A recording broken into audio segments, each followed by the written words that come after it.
Brennan on the Voice of St. Louis. Thanks for joining us. I always love talking to the local business leaders, whether it's Arnold Donald or Andy Taylor. Recently had Bob Chapman from Barry Waymiller in the studio, and today we talked to James Sinclair from the Sinclair Automotive Group.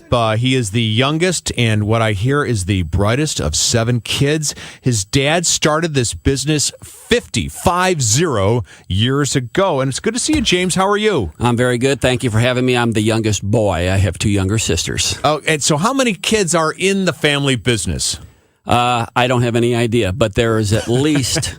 Since we took some family photos on Monday, the day of the anniversary, there is at least 25 to 30 relatives in the business. No kidding. So yes. It really is a family operation. Yes. Everybody in my generation, 3 brother-in-laws, 4 boys altogether are all in the business. It's funny. I once talked to a local researcher who said that the big difference between St. Louis and Indianapolis, among other things, is that St. Louis really embraces family businesses. Indianapolis, for some reason, the customers there don't really care. But here, we like the Schnooks, we like the Sinclairs, the Gitos, and the list goes on. Right. And I've heard that before. My dad was a firm believer in that the St. Louis community is different, even from Kansas City, Chicago, Memphis, Indianapolis. If someone figures it out, let us know. Now, your dad was a police officer, correct, before he started this job? He was a police officer, newly married, had several children, and as he used to say, he had a lot of kids and no money. And his brother was selling cars at a car dealership. I don't remember the name of it, but he convinced him to get into selling cars, which he did, and switched from the police department in just a matter of months. What was Ford, his first dealership? No, he worked at Vincel Pontiac, and what's interesting, at Vincel Pontiac on South Kings Highway, several of his fellow salespeople were Frank Bomarito, Don Darr, and a guy named Bob Ruman, who was a successful dealer in California. He's retired. The cradle of auto dealers. Exactly. Huh? It was a hell of a farm system. Oh, I would have liked to have been at that company picnic and hear those stories. Exactly. Yeah. So you started at Pontiac, South Kings Highway. He started selling, and then from there he went to Costello Kunze Ford, where Tom Costello worked my dad up the system, and he became the general manager of the store. And then in 1966, Ford Motor Company came to Tom Costello and said, "We're looking for a dealer." And there was a Pat Patterson Ford dealership on South Kings Highway that was available. Tom Costello, who was a lifelong friend of my father's, because of this, he said he had a guy named Dave Sinclair who could do the job. And they needed a minimal investment, which my dad didn't have. So Tom Costello had actually reserved some of my dad's pay, and he used that as his down payment to get to his first dealership. I wonder how many big businesses are started by a former police officer. I know Whitaker Homes just lost its patriarch, Mr. Whitaker. He was a police officer turned developer. Yep. What a great story. So he gets into the Ford business starting really kind of like in the late 60s, early 70s. 70s were a tough time to sell automobiles, weren't they? Well, I'd like to say that I had a big part to do with his success, but I was only 5 at the time, so I'm not too familiar with the business in the 60s or the 70s. I came on board in the 80s, and I worked for my dad my entire adult life. So, yeah, the cars today are made so much better than they were in the 80s, aren't they? Yeah, I think they are across the board. Technology today is just unbelievable on these. I have stuff on the truck I drive that I have no idea how it works. What's your best-selling car now? I'm going to say it's the Ford F-150 is the best-selling vehicle, and then the best-selling car will probably be the Ford Fusion. Do lower gas prices fuel, pun intended, sales of the F-150? I think that has something to do with it, but all of the trucks are getting to be there's pickup trucks that are getting close to full-size pickup trucks getting almost 30 miles to the gallon. So you can still buy a heavy-duty truck that'll get 5 or 10 miles to the gallon, but there's so many fuel-efficient vehicles in every brand, which reminds me, I better mention my brothers, my family members that sell those other brands. Mm-hmm. So Dan is the oldest, and he's at the Buick GMC store. My brother-in-law, Tony Godfrey, is there. David, my brother, is at the Chrysler store in Pacific, Missouri. My brother John is at a Nissan store in Cape Girardeau. My brother-in-law, Mike Detweiler, and John Willett are with me at Dave Sinclair Ford, and we also have Dave Sinclair Lincoln, 2 locations. He's doing all this without notes. Pretty impressive.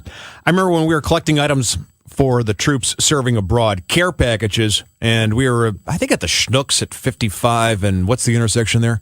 Butler Hill, I think. Butler Hill, yeah, and the first guy to show up was your dad and some of you. Exactly. Yeah, I was there. I remember. He was always very good for the vets, wasn't he?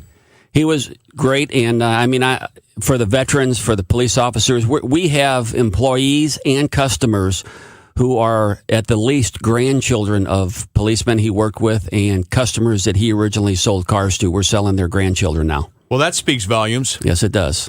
He also was a proponent of buying domestic. And when I first moved here, James, 1988, I hosted a show with Howard Koenig on Saturday afternoons on KMOX. Howard was our main man in the Motor City out of Detroit, and we would take phone calls.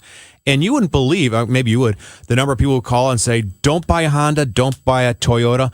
That was the kind of the mindset among many St. Louisans back then. Times have changed, haven't they? Times have changed. I would still say that about Honda and Toyota, but since my brother sells Nissan, I'll say that's okay to buy. Yeah, and your dad was a big proponent on keeping money in this country. Absolutely, he was. And he was a big proponent. He really, the most upset I saw him was after 9/11. He was very upset that just such a small number of terrorists could bring this country to its knees. And that's when he gave away those airline tickets, which really did start. And then the manufacturers started with some big rebates and incentives. And that the domestic car manufacturers are really what turned this country around after 9/11. Now, you tell me about that, because I might be unfamiliar. He gave away airline tickets, you say? Yes, because in October of 01, so it was 9/11/01. In October of 01, we had a conference to go to out of town. I believe it was in Arizona. And the hotel was empty. The airplane was empty. Nobody was there. We had no clue that this was going on because we're live and work locally, so we didn't know what was going on in the travel industry. And everybody at the hotel and on the airlines were saying ever since 9/11, they had no business whatsoever. So when we came back from that conference, in fact, there was dealers that didn't go to the conference because of the fear that was created.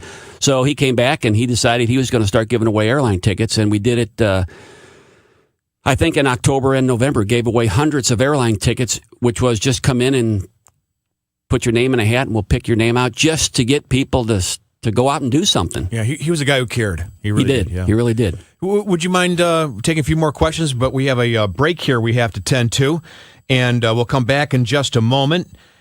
James Sinclair is with us today. He's one of about 5,000 people in the family who are working in the auto business. He already told us some of them. It's amazing. He said 35, actually. At least that many. At least. Can't even count them all. There are so many. It's like the stars in the universe. Every day they find another Sinclair working in the auto industry. In fact, some scientists recently at the planetarium found one. Hey, let's take a break here and then come back. Dick and others, if you want to join us, 436-7900, 800-925-1120. Well, I always say to folks who join us in studio, what are you, nuts? And thanks to our buddy Howie Shear, we're going to give James Sinclair a bag of What Are You Nuts? Maple Cinnamon Madness, a crazy cluster of almonds, cashews, and pepitas. Let's take some phone calls today. The Sinclair Automotive Group, guess what? 50 years in the business. That's very impressive. And let's take a few phone calls here. But before we do, St. Louis does have a lot of big names in the auto business. You, Sinclair, Schicker, Bomarito, Londoff, Weber, Caps. Is that kind of unusual? I'll plug for Fuse and Suntrup, too. It is very unusual across the country. St. Louis is one of the few markets where you still have a lot of mainly family-owned car dealerships. Most of them have gone to the public companies that run them from, corporate operations out of town. I like that. It's kind of like our restaurants, too. Exactly. Yeah. Okay, Floyd, you're on KMOX. Hey, Charlie, thanks. I bought several cars from Dave Sinclair in a truck, and the most memorable event was we went down to pick up a car that my daughter had purchased from Dave Sinclair about 6:30. She's a teacher, so we had to get down at about 6:30 to 7 o'clock, and took my grandson with me. Went in the door. Dave was there. He said, "What's your name, young man?" And we told him my grandson's name was Matt. He said, "Matt, I need some help." And so Matt and Dave Sinclair went over to the popcorn machine. Dave Sinclair made the popcorn, and Matt passed out popcorn to all the customers in the place. What a great guy. I never get tired of hearing those stories. I have people coming in every day telling me stories about my dad, and they never get old. Byron, you're on KMOX with James Sinclair. Mr. Sinclair, I was just curious why you chose the car business over the medical field. Well, I never had a choice of the medical. I'd like to say that I did. I turned down medical school to go into the family business, but that's not exactly true. We all had a choice. Some of my brothers chose other directions. We're all in the business now. We all had a choice. We could do whatever we wanted. In fact, I remember telling my dad how hard it was to work for him, and his answer was, well, see how hard it is not to work for me. Dennis, you're on KMOX. Yeah, hi. I got in a little late on this conversation, but when Dave was talking about Costello Kunze Ford, we bought a brand new 1964 Ford Galaxy 500 from Costello Kunze. At that time, it was the Motor Trend Car of the Year. They had the Mustang in the showroom. We're short on time, Dennis. Awesome.